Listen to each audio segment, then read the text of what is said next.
اس میں لوہے کی مضبوطی ہوگی، اور چونکہ پاؤں کی انگلیاں کچھ لوہے کی اور کچھ مٹی کی تھیں، اس لیے سلطنت کچھ قوی اور کچھ ضعیف ہوگی۔ اور جیسا تو نے دیکھا کہ لوہا مٹی سے ملا ہوا تھا، وہ بنی آدم سے آمیختہ ہوں گے،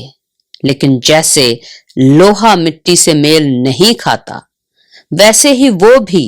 باہم میل نہ کھائیں گے۔ اور ان بادشاہوں کے ایام میں آسمان کا خدا ایک سلطنت برپا کرے گا جو تا ابد نیست نہ ہوگی، اور اس کی حکومت کسی دوسری قوم کے حوالہ نہ کی جائے گی، بلکہ وہ ان تمام مملکتوں کو ٹکڑے ٹکڑے اور نیست کرے گی، اور وہی ابد تک قائم رہے گی۔ جیسا تو نے دیکھا کہ وہ پتھر ہاتھ لگائے بغیر ہی پہاڑ سے کاٹا گیا، اور اس نے لوہے اور تانبے اور مٹی اور چاندی اور سونے کو ٹکڑے ٹکڑے کیا۔ خدا تعالیٰ نے بادشاہ کو وہ کچھ دکھایا جو آگے کو ہونے والا ہے، اور یہ خواب یقینی ہے اور اس کی تعبیر یقینی۔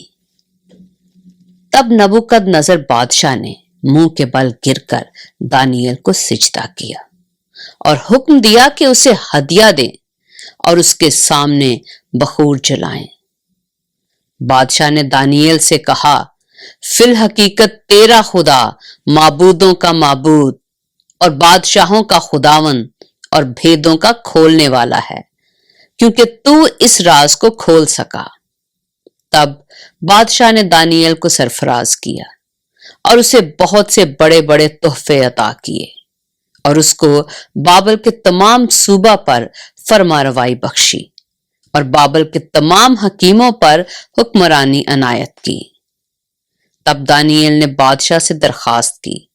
اور اس نے صدرک اور میسک اور عبدنجو کو بابل کے صوبہ کی کارپردازی پر مقرر کیا، لیکن دانیل بادشاہ کے دربار میں رہا۔ دانیل نبی کی کتاب، اس کا 3 باب۔ نبوکد نظر بادشاہ نے ایک سونے کی مورت بنوائی جس کی لمبائی 60 ہاتھ اور چوڑائی 6 ہاتھ تھی، اور اسے دورا کے میدان صوبہ بابل میں نصب کیا۔ تب نبوکد نظر بادشاہ نے لوگوں کو بھیجا کہ ناظموں اور حاکموں اور سرداروں اور قاضیوں اور خزانچیوں اور مشیروں اور مفتیوں اور تمام صوبوں کے منصب داروں کو جمع کریں،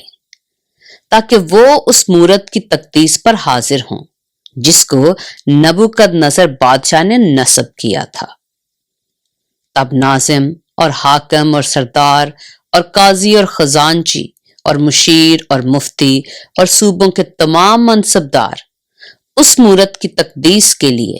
جسے نبوکد نظر بادشاہ نے نصب کیا تھا جمع ہوئے، اور وہ اس مورت کے سامنے جس کو نبوکد نظر نے نصب کیا تھا کھڑے ہوئے۔ تب ایک مناد نے بلند آواز سے پکار کر کہا، اے لوگو، اے امتو اور اے مختلف زبانیں بولنے والو، تمہارے لیے یہ حکم ہے کہ جس وقت کرنا اور نے اور ستار اور رباب اور بربط اور چگانا اور ہر طرح کے ساز کی آواز سنو تو اس سونے کی مورت کے سامنے جس کو نبوکد نظر بادشاہ نے نصب کیا ہے گر کر سجدہ کرو، اور جو کوئی گر کر سجدہ نہ کرے اسی وقت آگ کی جلتی بھٹی میں ڈالا جائے گا۔ اس لیے جس وقت لوگوں نے کرنا اور نے اور ستار اور رباب اور بربط اور ہر طرح کے ساز کی آواز سنی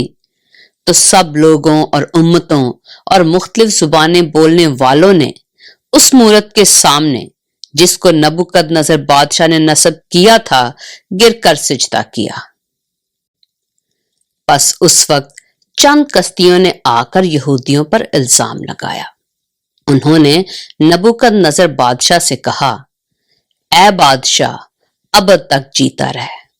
اے بادشاہ، تو نے یہ فرمان جاری کیا ہے کہ جو کوئی کرنا اور نے اور ستار اور رباب اور بربط اور چغانا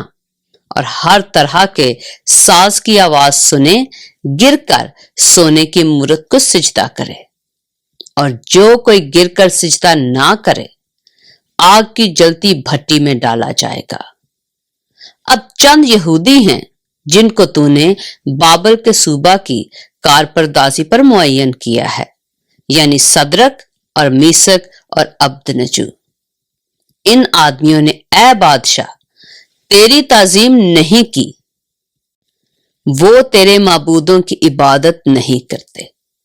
اور اس سونے کی مورت کو جسے تو نے نصب کیا سجدہ نہیں کرتے۔ پاک کلام کے پڑھے اور سنے جانے پر خداوند کی برکت ہو۔